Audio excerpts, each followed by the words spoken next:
Welcome to the School of Hollywood. You got Steve Owens, and I'm your host, a 30-year veteran of Hollywood in movies, TV, and film, talent manager, former agent, and have earned 43 platinum gold records. Thamara Aguilar is a Latin television actress and a film star, and she began her career at 12 years of age, and she is now riding high on Netflix. Let's hear about her journey on the School of Hollywood.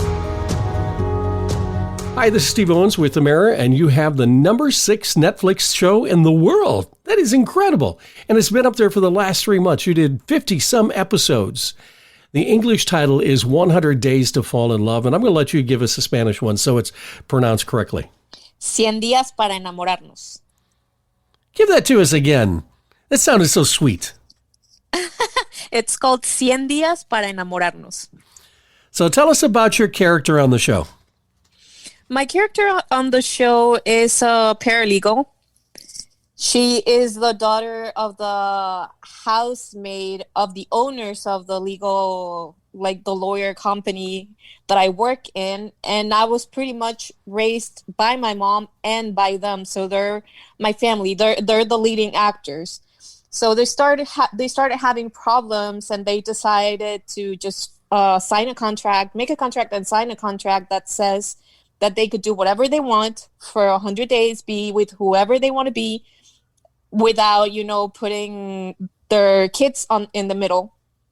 And they decide just to get separated, but they still work on the same building. And my character is pretty much in the middle of all of it, and she's living their separation as if it was their own parents. And literally, they don't talk to each other. So she's the one that she goes and talks to the leading lady, and she tells me stuff about, her husband. And then I go to her husband, and she tells me stuff about his wife. So she is in a really rough situation. It's a comedy. So you guys are in for a couple of laughs. Well, obviously, it's got to be funny because it's the number 6 show on Netflix worldwide in 172 countries, something like that? Yeah, it's crazy. It's still number 1 in Mexico, and it's still number 1 in Europe. And it's the number, like you said, the number 6 worldwide. And everybody loved it. I mean, we knew it was going to be, good and people were going to see it, but we never expected the I don't know how to say it, like how big it was going to get and that everybody was going to watch it. I went to Mexico 2 weeks ago, and not 2 weeks, a month and a half ago, and I stayed there for a month.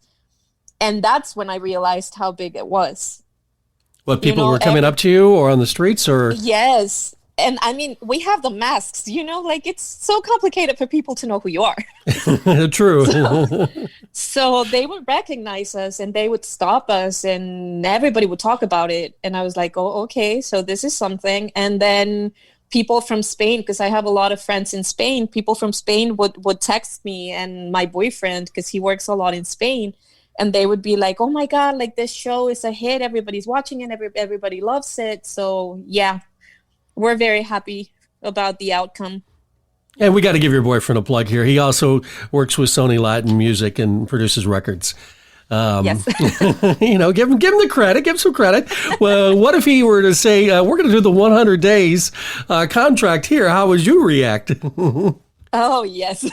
I mean, that would be, I'm not into that kind of stuff. I think that's dangerous. Exactly. Yeah. While you're doing the series, you also did another show at the same time. You were busy. What was the name of that show? It was called Mariposa de Barrio. I mean, we filmed it a couple of years back, but they went on air at the same time, in different parts of Latin America. It's called Mariposa de Barrio, and it's the life of the famous Mexican singer Jenny Rivera. She used to sing narco corridos, and she was killed by, there are like a lot of things that people are saying, but I'm pretty certain that she was killed by the cartel. Her plane exploded, and her life was really, really something, like she lived a very a very hard life. So it talks about her life from when she was born until she died and how she became Jenny Rivera, you know, not wanting to sing and not wanting to be part of the music business. And in the end, she was. And she was a huge hit. Everybody loved her. And what kind of character did you play in that project? I play her sister-in-law. She is a woman that got married when she was very young with one of her brothers. And in the end, her husband becomes a pastor. Oh, wow. A church pastor. So like after being, you know, dealing with drugs and alcohol and all that, and a lot of women, he decides to become a pastor. So she becomes a pastor, and they're the ones who are trying to deal with all the craziness that's going on in the family. So any other projects you'd want to tell us about that you're really proud of? Yes, actually, this one was filmed a long time ago, but I think this specific project is one that scarred me the most because it was based on a true story. It was based on the psychiatrist of Venezuela's former ex-president, Hugo Chavez. There's this lady, Alicia Zelaya, in the TV series called Demente Criminal, Criminal Mastermind. Mm-hmm. It was on Netflix, but I'm not sure if it's still on Netflix or if it has been taken down. It's actually not available for the United States, only outside the United States, because I actually went to look for it today. Oh, okay. So the thing about this one is that she was doing an internship in RCTV, which is a news channel in Venezuela. And she meets this older guy, like 65 years old, while she was 19. And he was an eminence in what he did. He was a really well-known psychiatrist worldwide. And she falls in love with him. And he takes advantage of her, you know, her innocence, taking the fact that she was a virgin. So it was kind of like an award for him. She rapes him. I mean, he rapes her. He abuses her, and he ends up killing her. So it was, for me to play that role, it was really, really hard. Like they would come days, you know, you're gonna know what I'm talking about here. They would be days when I had this really, really, really hard scenes to film. And I went back home and I was still kind of like in shock of the scene, you know, because he was just so tough, knowing that, yes, I'm doing this, but it's not fiction. How were you able as a child to let go of it? It was complicated. Like there were 2 or 3 times. Actually, what helped me was that I was the lead, and then the lead man was the one who played the psychiatrist, was also my teacher at that time, my acting coach. So I was studying the Meissner method. And I would just call him and I would be like, you know, I can't get out of this emotion. I need help. So we would go over like different exercises for me to be able to let go. Do you remember any of them? Now I know how to let go, but back then it was so complicated. Yes, it was kind of like psychology. Like he would ask me to just close my eyes, and he would guide me through different scenarios, you know, like of what went on the scene, and why was it affecting me? What was I feeling? Like, where was the feeling coming from? Like if it was, you know, in my stomach, or if it was on my throat, like where was I feeling it? So he would literally put one finger where that feeling was, and he would tell me to imagine that he was guiding that feeling up to my back. And when it was in my bag, he was going to crush it and he was going to dissolve it. So yeah, it's weird. It's weird when you hear it, but when you see it happening, it's amazing. Yeah, I actually heard a podcast on something that was kind of interesting that some actors can use too. And that's when the negative thoughts and these kinds of things happen, simply counting backwards, 5, 4, 3, 2, 1, and think about, oh, I'm going to Disneyland. And what happens is your brain starts to think in a different kind of a way. And that's kind of like what his exercise did with you, which is great. Yeah, and the thing is that, yeah, I've taken like a lot of, back then I took a lot of acting classes, but nobody taught me how to get out of it, how to just snap out of it. And he was the one who taught me that. His name is Sebastián Ligarde. He's a very well-known actor in Mexico. And That's really great information the because only one in Miami, no, go ahead. and he's the only one in Miami that does the Meissner method, that teaches it. So he helped me so much. And now I know how to get in and out, in 5 seconds, like you say. But before, it was a really tough character to take in without knowing that. You originally were born in Mexico City. As in your childhood, did you think you were going to grow up and come to Hollywood? No, I mean, I've always known that I wanted to be an actor. My grandmother was an actor in the golden times of cinema in Mexico. So out of all my cousins, there were only three of us who decided to, be in the entertainment business. I became an actress. Another one of my cousins became a music producer, and the other one became a ballet dancer in the ballet conservatory in Mexico.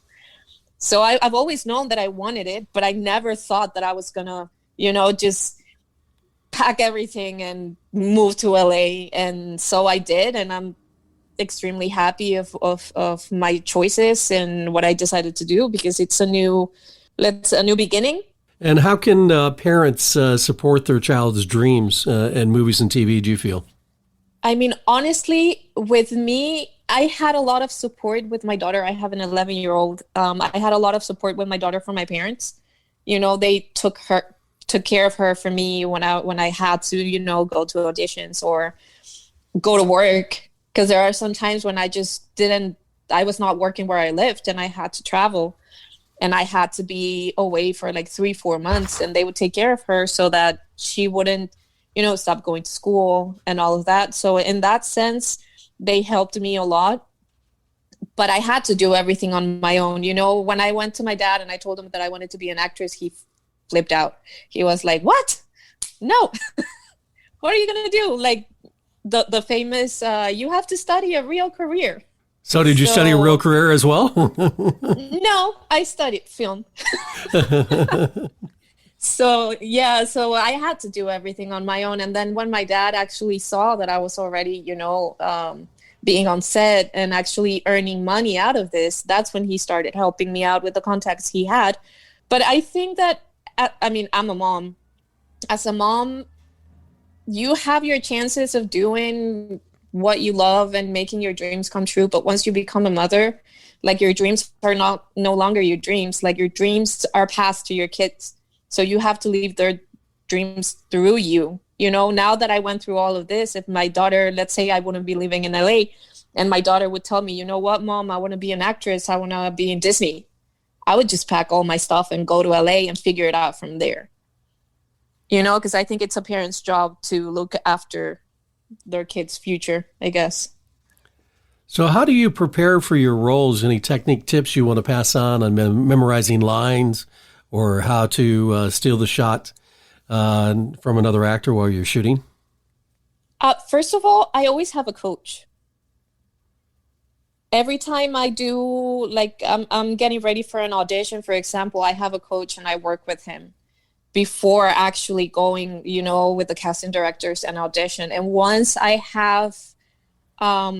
actually filming, they have coaches there. They have acting coaches. So I always talk to them, and I always go by the hand with them, and they coach me as I go. I think that's really, really important, because some people, and trust me, I've had these conversations. Like, some actors are like, "No, this is just an audition. I can do it on my own. That's what I studied for." Yes, but like, that's what coaches are for. So just practice. You have to do research. There are many things that you might think, I'm doing it perfectly, and then you're missing something so small but so important that it would change everything.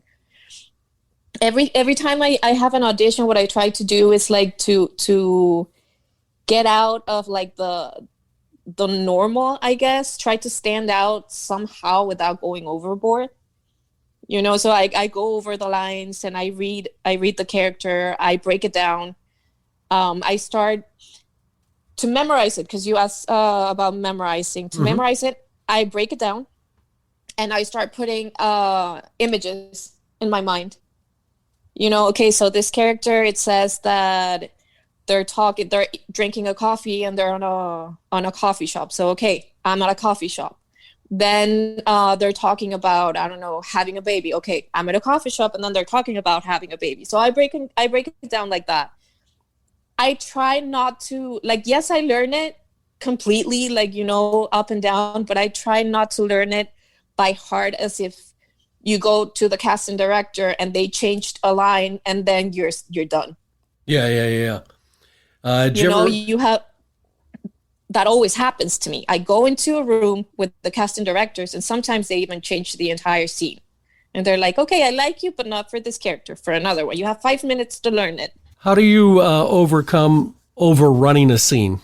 I'm so sorry. What do you mean by overrunning? So in other words, you've auditioned it so many times, and then the original energy is lost in the scene. How do you bring it back? You have to know that every time people tell me that, it's not you on the scene. Yes, it's you. But you have to think like that's you in a different circumstance, not the one you lived in. Yes, it's me, it's Thamara Aguilar, it's my feelings, but what would have happened to me if I would live the way the character did? Or if I would have the parents that the character had? I would be a complete different person. But the root of everything would be me, the little seed would be me. So I try to take that energy from there, just remembering like, okay, this is you, a different name, a different way of living, different experiences, but it's you. So bring out the energy from your stomach. I always do it from my stomach, because I believe that every single feeling comes from your stomach. Okay, you have a short film, Tito's Piece in Heaven, that you're a co-producer on. When do you plan on shooting it? And is it going to be shot here in Los Angeles or somewhere else? No, it's going to be shot in Mexico City. And we are still looking for the budget. We are talking to a couple of people that are interested in putting the money. But, I mean, the script is done. Everything is done. We have our team. We have everything. So now we're just missing the most important thing, which is the money. Exactly. But hopefully it will be, that's the hardest part. But once that comes, we're going to start filming right away. Well, being an actress and casting a project, how did you feel about casting the actors in it? Was that tough for you, or was that like, this is easy, it's over and done with?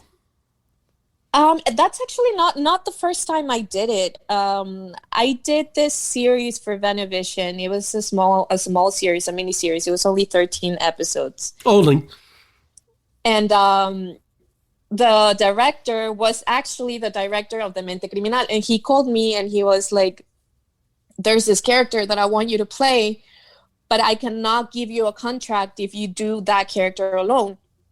So he offered me to do the character and be behind the scenes as an assistant director. So that was something that was school right in and there, because he took me to the auditions and I had, to make my notes and see, what I thought, what I saw, who I liked. So I did all the audition process from the other side of the coin. And that was amazing, amazing and scary at the same time, because you actually hear what the casting directors talk about, and you're like, oh my God, they might have been talking about me like that. Speaking of casting directors talking about you, do you still get nervous in an in-person network audition? And how do you overcome that when you're testing for a TV series? It's so hard. I get so nervous. But the problem with me is that I get so nervous that I start shaking. And sometimes that's what I cannot let go of, my shaking. So I try not to grab onto anything or touch anything, because if not, they'll know that I'm shaking. But I use those, when I'm really, really nervous, I use those nerves to create emotions. I start from the nerves and I evolve them into a different feeling. Fabulous. So let's talk about Instagram. Whoever's not nervous in an audition is not an actor. Everybody's nervous in auditions.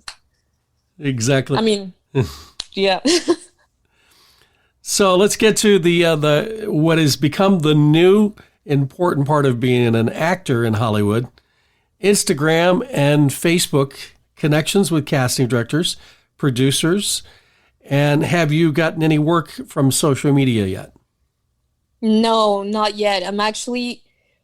I left my social media on a side for a while, and then I realized that they were, I would go to auditions, and a lot of actors that are hearing us, they're gonna feel my pain. I would go to an audition, like I've been studying for more than 20 years, acting. I have my career, I have my curriculum, I have everything. And then they give the character to an influencer. And I'm like, oh my God. So I decided to start, with my social media, because it's really important. Through social media, people now, they know, producers know how many tickets you can sell. Exactly. And that's also very important, because I've produced before. So I completely understand that mindset. But as an actor, I understand that mindset also. So we already know how this is. We already know what we're dealing with. We already know what technology does. Might as well just go with the flow and do it yourself too. It's very, very important to take care of your social media. How many hours a day do you work on it? On mine, I try to be as constant as I can. I'm getting there. I'm getting there. For me, it's easier to just work on other social media accounts, because I'm also a social media manager. I have a company that does that. And I decided to open what we were talking about before the interview, my food blog called Hungry Lottie. So I work on that a lot. I love to make my videos and my recipes, and I go to restaurants and I film all the process. So I do that. Even if I'm not uploading content, I'm still working on it. Mm-hmm. I'm working on my SEO, seeing what I can do, looking at at other people that do the same thing. See my where I'm going, what are the times when I can, all that, the better times to post. And I'm starting to do that on mine too. And on mine, more than anything, I'm trying to post at least 3 pictures a week, which I know it's not that much, but I'm getting there. and how many stories on top of that? I'm trying to put stories as much as I can. I'm not the kind of person that just, goes online and just talk to the camera. I feel really weird doing that, but I'm starting to have to do that, and people like it because they actually write to you. So I try to do it as often as I can during the day. Well, that's great. Any final things you would like to, give words of wisdom to people on the way up in the entertainment industry? Words of wisdom is I've always said, my grandma said that to me, and that's been stuck with me ever since. People who do not make it, let's say in Hollywood or in the television industry, in the entertainment industry in general, people who do not make it are the ones who give up. So do not give up. You didn't make it, not because you were not talented enough, just because you were not patient enough. So in this industry, you need patience. And I think this is an industry where you get the most no's you're going to get in a lifetime. So a no has to work as fuel for you to be, oh no, okay, I'm going to work for the yes. And I'm going to prove to you that I am actually able to get a yes. Because there are many people that when they hear a no, they just go down and they get so depressed. No, it's a no, but it doesn't mean it's a no just because you're a bad actor. Maybe it's a no because you were not blonde enough, or you were not tall enough, or you were not fat enough, or you were not skinny enough. Not because you were a bad actor. So as long as you know that and you keep working on your craft, you're going to be fine. That's great. And where can people find you on social media? It's Instagram is at Thamara Aguilar TH. It's with TH. Thamara Aguilar, and on Facebook is at Thamara Aguilar with two R's. Thamara Aguilar R as Ramirez, which is my last name. Fantastic. Well, I appreciate you being on the show today, and onward and upward with your career, which I know it's going to happen. And let's go for another Netflix series. How's that sound? Amen. Thank you for listening to the School of Hollywood.